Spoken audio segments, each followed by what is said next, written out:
আসসালামু আলাইকুম সুপ্রিয় দর্শক, আমরা আছি আজ অ্যাডভোকেট সাইফুদ্দিন সিদ্দিকী সাহেবকে নিয়ে। জানব একজন নির্বাচিত সংসদ সদস্য এবং কি একজন পুলিশ সদস্য এডিশনাল এসপি কার পাওয়ার বেশি। জি, ধন্যবাদ আপনাকে। আসলে এটা আইনগত বিষয়। জি জি একজন সংসদ সদস্য হলেন বাংলাদেশের জাতীয় সংসদের জি জনগণের নির্বাচিত প্রতিনিধি। জি সংসদ সদস্য আইনগতভাবে আইন প্রণেতা। সংসদ সদস্য জনগণের প্রতিনিধি, আইনগতভাবে নির্বাচিত এবং রাষ্ট্রের যে তিনটা বডি, জি যে আইন বিভাগ, শাসন বিভাগ, বিচার বিভাগ, এই তিন বিভাগের মধ্যে আইন বিভাগ হলো সংসদ। এমপি যারা নির্বাচিত হন তারা হচ্ছেন যে আইন বিভাগের সদস্য, সদস্য। সংসদের সদস্য। সেই হিসাবে বাংলাদেশের সংসদ সদস্যরা মর্যাদার দিক থেকে অনেক এগিয়ে, তারা আইন প্রণেতা।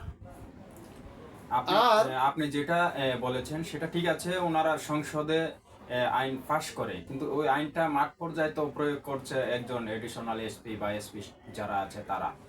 একজন পুলিশ সদস্য বা পুলিশ অফিসার তারা বিসিএস ক্যাডারের মাধ্যমে পুলিশে যোগ দেয় বা একজন এসপি হয়, ডিসি হয়, কিন্তু ওরা তো 30 বছরের জন্য।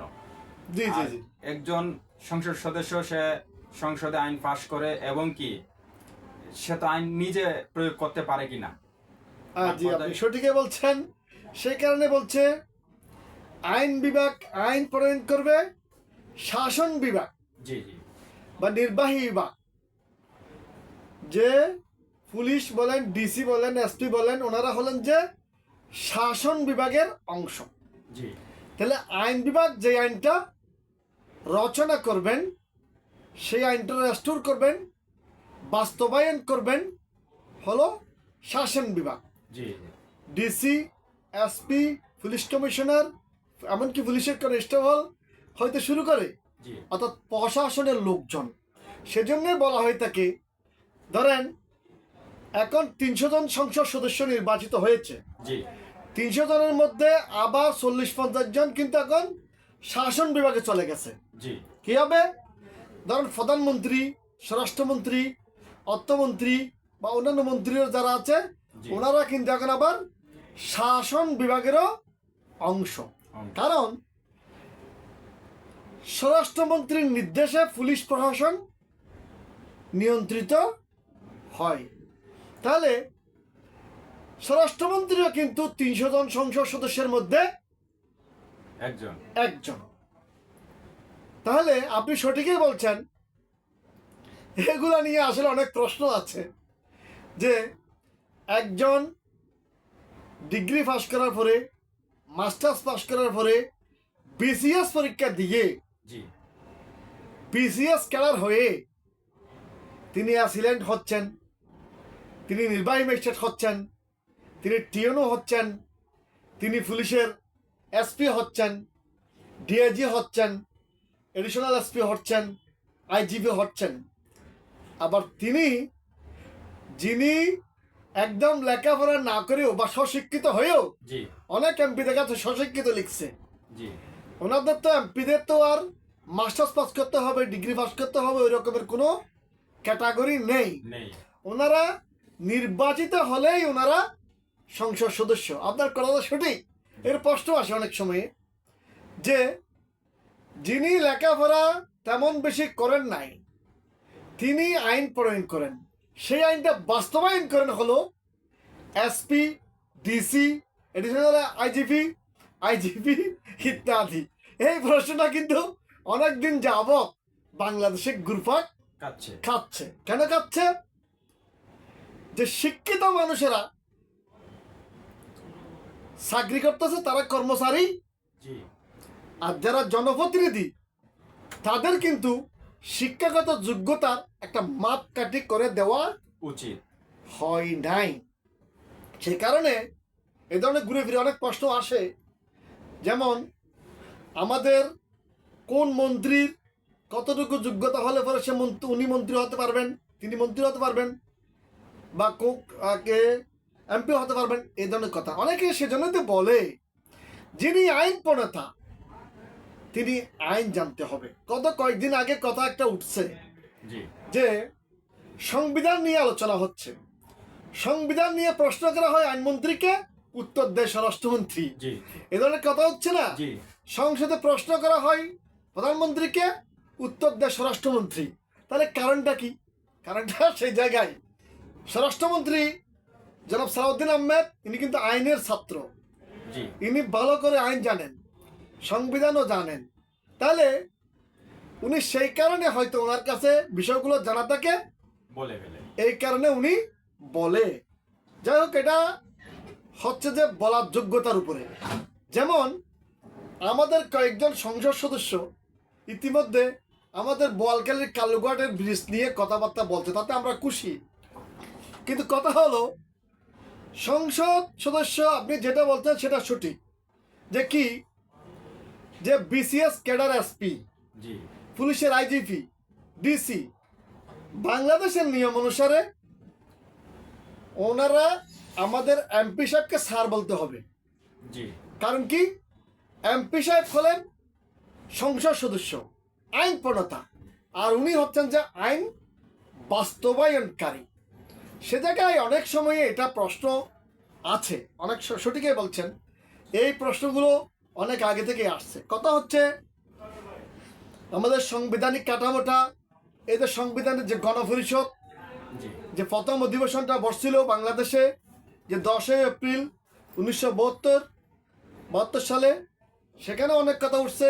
যেমন এখন যে নারী সংসদ সদস্যরা, জি 50 জন নারী সংসদ সদস্য নিয়ে সংসদ গঠন করার কথা আছে, সংবিধানে আছে। সংবিধানে আছে। 300 জন সংসদ সদস্য নির্বাচিত, যারা পুরুষ মহিলা হতে পারে, জি কিন্তু সংরক্ষিত 50টি নারী আসন বাংলাদেশের যে সাংবিধানিক বডি, জি যেই সংসদের কাঠামো, গঠন কাঠামো, সেখানে কিন্তু বলা আছে 50টি নারী সংসদ সদস্য থাকতে হবে। এখন আমাদের দেশে যে বর্তমানে যেই জাতীয় সংসদটা হলো, ত্রয়োদশ জাতীয় সংসদ নির্বাচন অনুষ্ঠিত হয়েছে, সেই ত্রয়োদশ জাতীয় সংসদ নির্বাচনে বিএনপি অ্যাবসলিউট মেজরিটি পেয়ে সংসদ গঠন করেছে। জি জনাব তারেক জিয়া সাহেব প্রধানমন্ত্রী হয়েছেন, আরো 40-50 জনকে নিয়ে মিনিস্ট্রি গঠন করা হয়েছে, স্পিকার হয়েছে, সবকিছু গঠন করা হয়েছে। কিন্তু নিয়ম হলো যে সংসদ বসবেন, সেই সংসদের গঠন প্রণালী পূর্ণাঙ্গ হবে তখন যখন সংসদে ওই 300 জনের সংসদ সদস্যের সাথে 50 জন যে সংরক্ষিত নারী আসন আছে, জি ওই নারী আসনটাও পূর্ণ করতে হবে। কিন্তু এখন দেখা যাচ্ছে কি, 300 জন নারী আসনও এখন নাই। এই 300 জন নারী আসনের জন্য এখন বিভিন্ন লবিং চলতেছে, কথাবার্তা হচ্ছে। যাই হোক, কথা হচ্ছে আমরা চাই দেশে একটা শান্তি আসুক, যে ডিসি, এসপি, প্রশাসনিক কাঠামো, আপনি সঠিকই বলছেন, যে 30 বছরের জন্য যারা জি জি নিয়োগপ্রাপ্ত নিয়োগপ্রাপ্ত। তারা অনেক অভিজ্ঞ, এটা সঠিক। সে কারণে বলা যে একটা আমলাতান্ত্রিক বিষয় থাকে আমাদের দেশে। যিনি যে মন্ত্রণালয়ের দায়িত্ববান তিনি যতটুকু বোঝেন, তার চেয়ে কিন্তু যিনি ওই মন্ত্রণালয়ের সচিব আছেন, জি উনি অনেক কিছু বুঝে। বেশি বুঝেন বলে মনে করা হয়ে থাকে।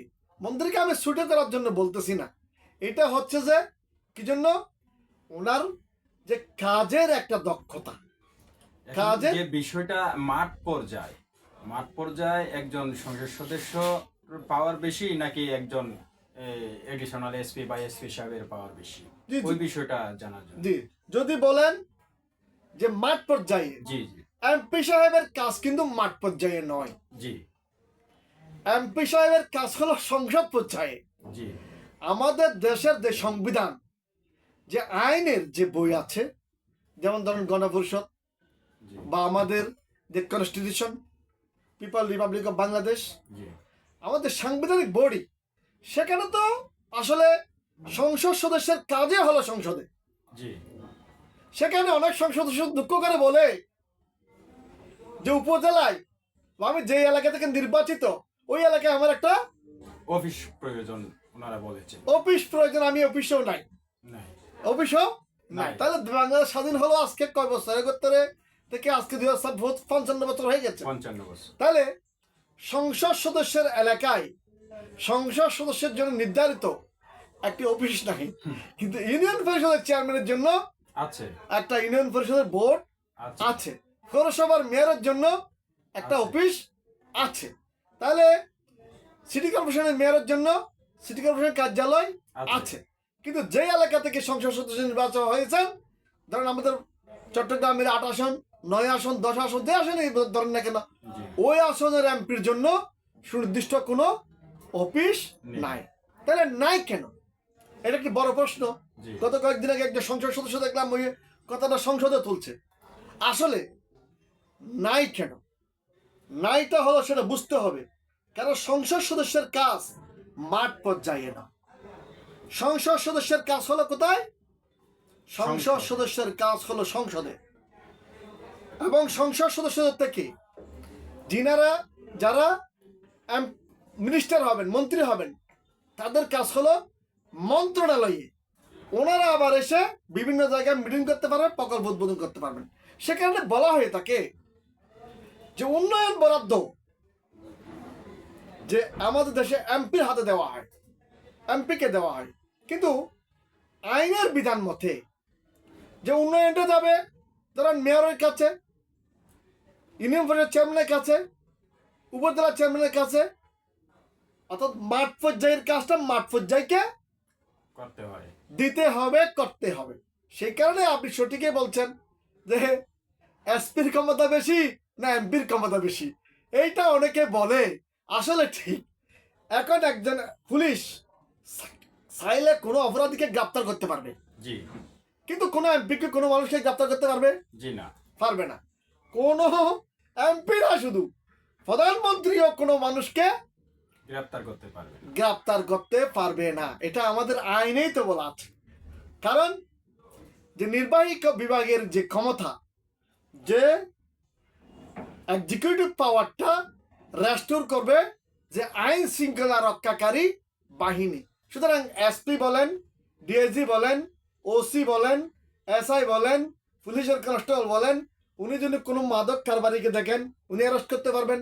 কোনো অপরাধ সংগঠিত হচ্ছে দেখা যাচ্ছে উনি অ্যারেস্ট করতে পারবেন। উনি কোনো মারামারি হচ্ছে দেখা যাচ্ছে উনি গ্রেপ্তার করতে পারবেন। এগুলো হচ্ছে যে কার?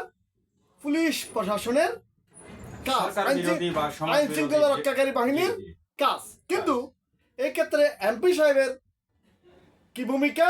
এমপি সাহেব জানাতে পারেন ওসি সাহেবকে, জানাতে পারেন এসপি সাহেবকে, জানাতে পারেন স্বরাষ্ট্রমন্ত্রীকে, উনি ইচ্ছে করলে জি জানাতে পারেন উনি প্রশাসন ঊর্ধ্বতন কর্তৃপক্ষের ডিসিকে, এভাবে জানাতে পারেন। কিন্তু ইচ্ছে করলেও কোনো এমপি কোনো মানুষের হাতে হাত করা ফরাইতে পারবেন না। সেটা হচ্ছে যে আইনের বিধান। ঠিক। জি, তাহলে প্রিয় দর্শক, আজ এ পর্যন্তই। আমরা আবারও অন্য কোনো বিষয় নিয়ে কথা বলবো। দ্বিতীয় পর্ব দেখতে চোখ রাখুন। ধন্যবাদ আপনাকে, আপনার দর্শকদেরকেও ধন্যবাদ। সংগ্রামে স্বাধীন 24 টিভির সকল দর্শকদেরকে আবারও ধন্যবাদ। কলা কৌশলী সাংবাদিক কামাল ভাই সহ সকলকে আমি ধন্যবাদ জানাই। ঠিক আছে না? ঠিক আছে।